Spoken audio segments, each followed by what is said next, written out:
भिंडी का सालन मज़ेदार और आसान तरीके से बनाना आज हम ये सीखेंगे। वीडियो को मुकम्मल देखिएगा।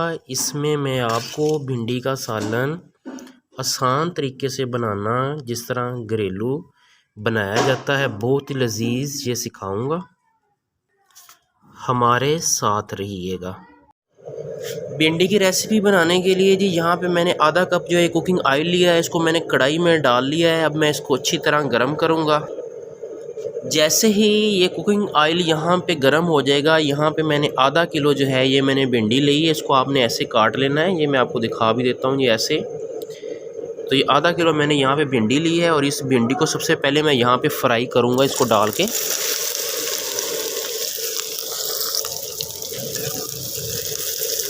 इस कुकिंग ऑयल के अंदर जी आपने इसको अच्छी तरह पहले फ्राई कर लेना है। आंच को मीडियम आप रख लें और अच्छी तरह इसको फ्राई करें।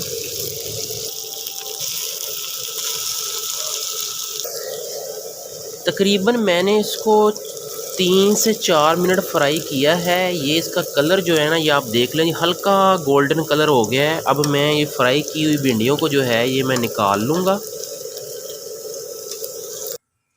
ये तमाम भिंडियाँ जो है ये मैंने फ्राई करके जो है मैंने यहाँ पे निकाल ली हैं।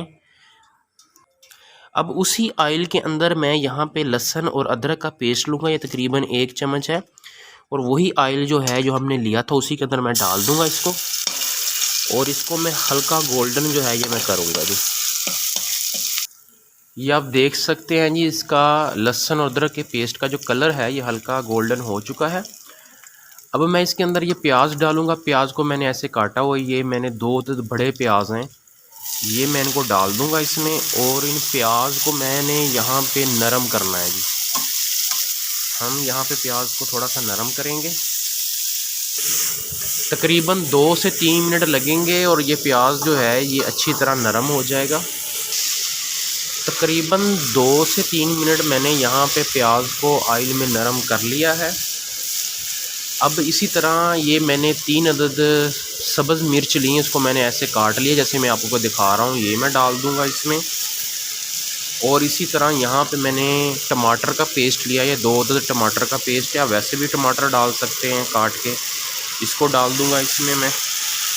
और अब हम इसको अच्छी तरह से मिक्स कर लेंगे।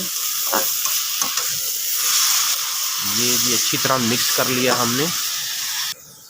जैसे ही मैं यहाँ पे टमाटर का पेस्ट और मिर्चों को मिक्स कर दूँगा, मैं यहाँ पे 1 चम्मच जो है ये मैं सुरख मिर्च इसको डालूँगा और इसको जो है अच्छी तरह से मिक्स कर लेंगे। ऐसे यहाँ पे मैं जो है ये 1 चम्मच नमक साल्ट जो है ये डालूँगा। नमक डालने के बाद जी आधा चम्मच आपने इसके अंदर हल्दी डाल देनी है। और इसी तरह यहाँ पे मैंने खुश्क धनिया पाउडर लिया हुआ है, ये 1 चम्मच ये भी डाल दूँगा इसमें। आधा चम्मच जो है ये मैंने ज़ीरा लिया हुआ है, ज़ीरा पाउडर, ये मैं इसमें डाल दूँगा। इसको जी अच्छी तरह मिक्स कर लेंगे और थोड़ी सी देर के लिए हम इसको भूनेंगे जी। मसाले को 2 से 3 मिनट के लिए हमने इसको भूनना है। अच्छी तरह मिक्स करके अच्छी तरह भूनिएगा। यहाँ पे मसाले मैंने एंड पे डाले हैं। ये आपने मसालों को इसमें सड़ने नहीं देना है। 2 मिनट या 3 मिनट तक आपने सिर्फ इसको भूनना है। यहाँ से 2 से 3 मिनट मैंने तमाम मसाले डालने के बाद इसको अच्छी तरह से मैंने भून लिया है। अब ये जो हमने भिंडियाँ जो फ्राई की थी, अब मैं इसको डाल लूँगा जी। ये जो मैंने फ्राई करके अलग निकाल ली थी मसाला तैयार करके, अब मैं इसको इसके अंदर डाल के अच्छी तरह मिक्स कर लूँगा। इसी तरह अब आपने 2 से 3 मिनट इसकी बुनाई करनी है अच्छी तरह। यहाँ पे बुनाई पे आपने कंप्रोमाइज़ नहीं करना, अच्छी तरह इसकी बुनाई कर लेनी है। यहाँ पे टेस्ट बहुत अच्छा इसका बन जाएगा। 3 से 4 मिनट जो है यहाँ पे मैंने बुनाई कर ली है भिंडी की। अब मैं इसके अंदर 1 चम्मच जो है ये मैं लेमन जूस डालूँगा। ये ऑप्शनल है, अगर आपके पास मौजूद है तो आप डाल सकते हैं, अगर नहीं भी है तो ये आपकी मर्ज़ी है। लेकिन इसका टेस्ट जो है ये भिंडी के अंदर बहुत ही मज़े का आएगा। इसको मैं यहाँ पे अच्छी तरह मिक्स कर लूँगा। जैसे ही मैं इसको यहाँ पे अच्छी तरह मिक्स कर लूँ, अब मैं आंच बिल्कुल हल्की कर दूंगा और 3 मिनट के लिए तकरीबन इसको दम पे लगा दूंगा, यानी डाम के रख दूंगा हल्की आंच पे। ऐसे इसका टेस्ट जो है बहुत ही अच्छा जाएगा।